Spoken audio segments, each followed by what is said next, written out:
नमस्कार, मैं कुमार कामेश और आप देख रहे हैं स्वदेशवाणी। स्वदेशवाणी के इस खास एपिसोड में हमारे साथ झारखंड के इतिहास में अपना अहम योगदान देने वाले वैसे शख्सियत की दो बेटियों के साथ आज हम उनका परिचय करवाएंगे, जिनका योगदान अगर झारखंड के इतिहास में बात की जाए या झारखंड राज्य बनने में की जाए तो बहुत ही अहम रहा है।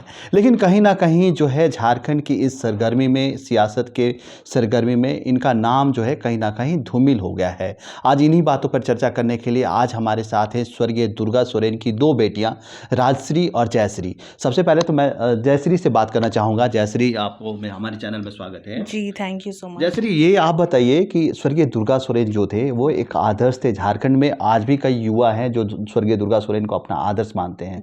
आखिर उनको आदर्श मानने का क्या कारण रहा होगा? देखिए, मेरे पिताजी स्वर्गीय दुर्गा सोरेन जी, वो हमेशा से यहाँ की जनता के बारे में बहुत ही अच्छा सोचते थे। वो हमेशा चाहते थे कि यहाँ के लोगों को उनका न्याय, उनका अधिकार सब मिले। इनके साथ कुछ भी गलत ना हो, उनके साथ हमेशा वो रहते थे, लोगों को साथ लेकर के चलते थे। अगर वो डांटते भी थे तो उसके बाद वो बहुत प्यार भी देते थे। तो बहुत ही सब कोई उनको पसंद करते थे। इनफैक्ट विपक्ष भी उनको पसंद करते थे। तो वो इस तरह के इंसान थे। और जब से मैंने अपना ट्विटर अकाउंट भी बनाया है, तब से वहाँ पे कमेंट्स आते हैं कि मेरे पिताजी के बारे में मोस्टली आते हैं कि वो किस तरह के इंसान थे, वो कितने अच्छे थे, वो आगे चल के और भी बहुत कुछ करते, लेकिन बहुत जल्दी वो हमें छोड़ करके चले गए। तो और ही वॉज वेरी ब्रेव। उनसे वो वैसे टाइप के इंसान थे जिनको आप you can look up to, उस तरह के इंसान थे। झारखंड का इतिहास अगर बात की जाए तो झारखंड को बने हुए लगभग 21 वर्षों हो गए हैं और 21 वर्षों के दरमियान झारखंड की जो स्थिति है, जो पार्टी जल, जंगल और ज़मीन की बात कर सियासत में आई और सियासत में आने के बाद क्या उन उद्देश्यों को पूरा कर पा रही है, इसी बात को जानते हैं। जो अभी की रूलिंग पार्टी है वो अपना बहुत जितना वो कर सकती है वो कर रही है झारखंड के लिए। लेकिन जो जेपीएससी का मामला है उससे रिगार्डिंग जो चीज़ें हो रही है उससे I am a little disappointed, क्योंकि हमने बहुत प्रयास किया, हम कर भी रहे थे, आगे भी करेंगे और हमेशा खड़े रहेंगे जेपीएससी स्टूडेंट्स के साथ। हमने बहुत प्रयास किया, उनको पत्र लिखने की कोशिश की, हमने बातें करने की कोशिश की, लेकिन कोई पॉजिटिव रिस्पांस नहीं आया है। तो अगर झारखंड की जो जनता है, ये जो स्टूडेंट्स है, अगर इन्होंने आपको इस मुकाम पे पहुंचाया है कि आप उनके लिए कुछ कर सके, तो मुझे लगता है कि आपको उनके लिए कुछ करना चाहिए। आपकी माता जी भी झारखंड की विधायक है, जामा से 3 बार विधायक चुनी गई हैं। कई मुद्दों को लेकर वह मुखर होकर बोलती भी है।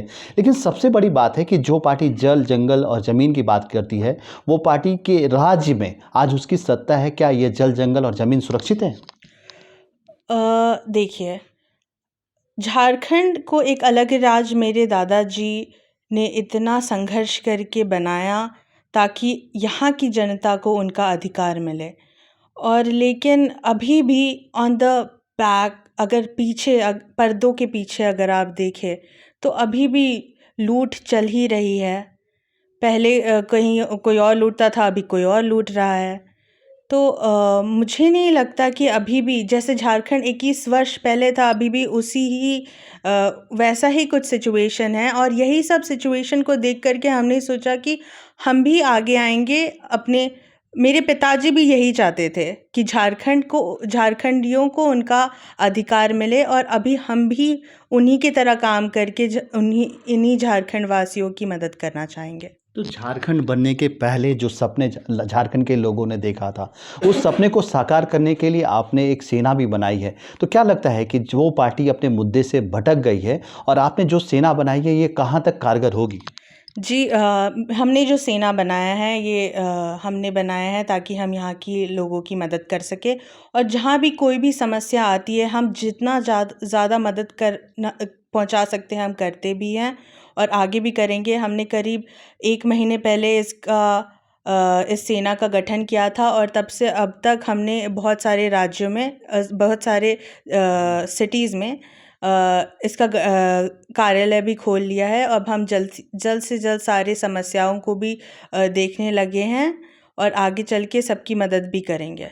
तो क्या उम्मीद किया जाए कि किस वर्ष पहले जो झारखंड के लोग जो सपने देखे थे, उस सपने को क्या आप पूर्ण रूप से सरोकार करेंगी या उस सपने को पूरा करने के लिए आपकी जो सेना है वो पूर्ण रूप से सहयोग करेगी लोगों की? जी, मेरी जो सेना है वो सिर्फ़ और सिर्फ़ मेरे पिताजी के उद्देश्य पे ही हमने बनाया है। वो जो भी सोचे थे झारखंड के लिए उन्हीं के लिए बनाया है और हम हम मरते दम तक झारखंड के वासियों की समस्याओं से उनको उनका अधिकार दिलाने में मदद करेंगे, उनकी समस्याओं से लड़ेंगे, सब कुछ ठीक करने की कोशिश करेंगे।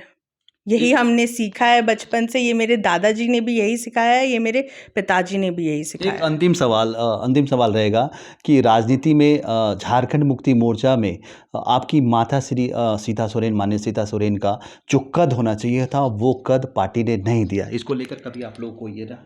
वो तो मुझे नहीं पता कि क्यों उनको नहीं दिया गया है, लेकिन ये यहाँ की जनता भी जानती है। पार्टी के बहुत अच्छे जो वरिष्ठ नेता है वो सब भी जानते हैं कि वो कितना मेहनती है और कितनी साहसी वुमन है। She is like a true example of a very strong woman. जो भी उनको जानता है वो ये जानता ही होगा और मुझे लगता है उनको और मौका भी मिलना चाहिए अपना बेस्ट देने का, क्योंकि वो अभी तक जहाँ भी वो खड़ी हुई है वो अपना बेस्ट ही दी है और आगे भी देती आएगी।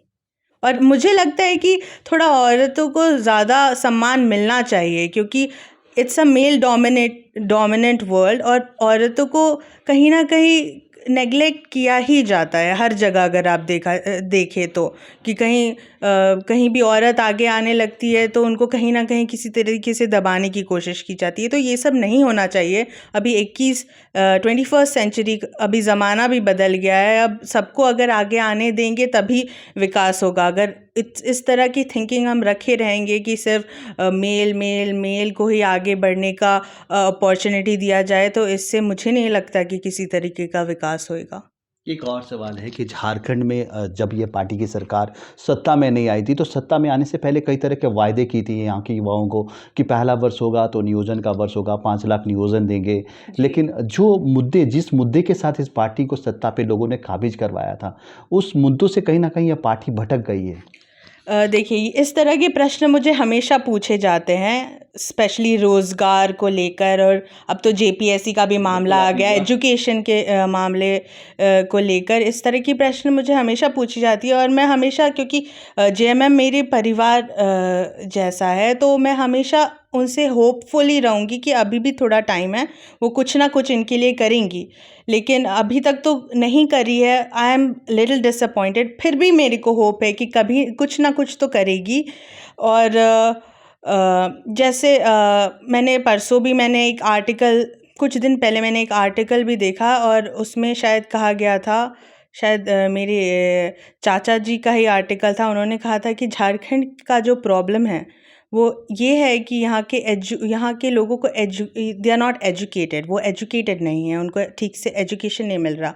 लेकिन अगर आप एजुकेशन की बात करें तो JPSC also falls under that. And अगर उसके सिस्टम में ही इतना बड़ा गड़बड़ है तो आप लोगों को एजुकेट कैसे कर पाएंगे? क्योंकि अगर इस तरह की सिचुएशन अराइज होती है तो वो जो काबिल स्टूडेंट्स हैं उनको डीमोटिवेट हो जाते हैं। उनकी जो आशा है उन पर वो कहीं ना कहीं टूट जाते हैं। उनको भरोसा नहीं है यहाँ पे। क्योंकि मैंने मुलाकात की, वो खुद भी बोल रहे थे कि जेपीएससी को रद्द कर देना चाहिए, क्योंकि उनको भरोसा ही नहीं है कि यहाँ किस तरीके से कंडक्ट किया जा रहा है एग्ज़ाम। यहाँ के इनको आ नहीं रहा है एग्ज़ाम कंडक्ट करना, और वो चाहते हैं कि यूपीएससी हैंडल करे। क्योंकि जब मैंने उनसे बात की तो उन्होंने ये भी कहा कि जो क्वेश्चन पेपर्स तक में इतनी सारी गलतियां थी। शायद कट ऑफ मार्क्स को भी चेंज कर दिया गया है। तो ये सब देखने वाली बात है। और सिर्फ मेरे को नहीं लगता, बहुत ही भारी संख्या में लोगों को लगता है कि जेपीएससी में कुछ ना कुछ गड़बड़ हुआ है। तो उनके लिए तो कुछ करना चाहिए, मुझे लगता है करना चाहिए। क्योंकि मैं भी इसके लिए स्टैंड ले रही हूँ। मैं पहले भी ले रही थी, अभी भी ले रही हूँ और आगे भी लूँगी जब तक ये ठीक नहीं हो जाता। कुछ ना कुछ तो somebody has to be answerable for something like this। चलिए, ये थी जयश्री। जयश्री जिन्होंने हमारे सवालों का बेबाकी से जवाब दिया, चाहे वो राजनीति के मुद्दे से हो, रोजगार के मुद्दे पे हो। इनकी एक छोटी बहन है, उनसे भी जानने का प्रयास करते हैं कि आखिर जेपीएससी के मुद्दे पे सरकार जो है खुलकर कुछ भी बोलने से बच रही है, आखिर क्यों?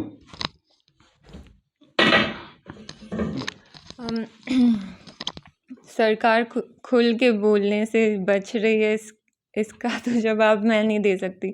बट जो हो रहा है वो बहुत ही गलत हो रहा है। हम हमेशा छात्राओं के सपोर्ट में है और आगे भी रहेंगे। जितना जो कुछ जो छात्राओं ने कंप्लेन किया है मार्क्स को लेके और सारी चीज़ों को लेके, कुछ सेंटर में शायद जो गड़बड़ हुई है वो भी सामने आ गया था और ये सब चीज़ों को लेकर के सरकार को सीरियसली लेना चाहिए था। जो छात्राओं जो निकल गए अपने घरों से इसकी मांग करने के लिए, ये सब देखते हुए सरकार को कुछ कदम लेना चाहिए था युवाओं के लिए। लाठीचार्ज का जो मामला था, बच्चों पे जो लाठीचार्ज हुए, उसको किस रूप में देखते हैं? क्योंकि छात्राओं ने कुछ भी ऐसा कदम नहीं उठाया था और वायलेंस नहीं किया था, तो उस हिसाब से लाठी चार्ज करना बहुत ही गलत था। आखिर वो भी एजुकेटेड लोग हैं और हमारा ये राइट होता है कि हम अपनी मांग, अगर हमें कुछ मांग करना है तो हम आगे बढ़ के अपनी मांग रख सकते हैं। आपके चाचा जी राज्य के मुखिया हैं, तो क्या अपने चाचा जी से ये मांग करेंगे कि जो जेपीएससी के अभ्यर्थी हैं उनके साथ गलत हो रहा है, तो क्या इस तरह की कुछ मांग करेंगे कि उनके जो मांग है उनकी मांगों पे उचित कार्रवाई की जाए या सुनवाई की जाए? ज़रूर की जाए, क्योंकि अगर सरकार को ये लगता है कि वो बिल्कुल कॉन्फिडेंट है, कुछ गड़बड़ नहीं है, इस तरह की चीज़ें हैं, बट हमारे जो छात्रा है वो बिल्कुल संतुष्ट नहीं है एग्ज़ाम्स को लेकर के, तो बस उनके तसल्ली के लिए एटलीस्ट कार्रवाई की जाए, जांच किया जाए और नेसेसरी एक्शन, हाँ, जो एक्शन लेना चाहिए वो लिया जाए। और क्योंकि यहाँ सवाल उठता है उनके भविष्य के बारे में और इतना कुछ हो रहा है, इतने सारे झारखंड के जो स्टूडेंट्स हैं उनका जो फ्यूचर है वो पूरी तरह से अब जेपटाइज हो गया है, रिस्क में हो गया है। तो इसके पीछे कौन है, अगर कोई है तो उसे भी पनिशमेंट मिलना चाहिए। चलिए, ये थी राजश्री और जयश्री, जिनसे स्वर्गीय दुर्गा सोरेन की दो सुपुत्रियां, जिन्होंने बेबाकी से हमारे सवालों का जवाब दिया। अगले एपिसोड में फिर किसी खास शख्सियत से मुलाकात होगी। तब तक के लिए नमस्कार। अगर आप इस चैनल पर नए हैं तो हमारे चैनल को लाइक, शेयर एंड सब्सक्राइब जरूर करें ताकि आने वाली देश विदेश की खबरें आपको मिलती रहे। स्वदेश वाणी।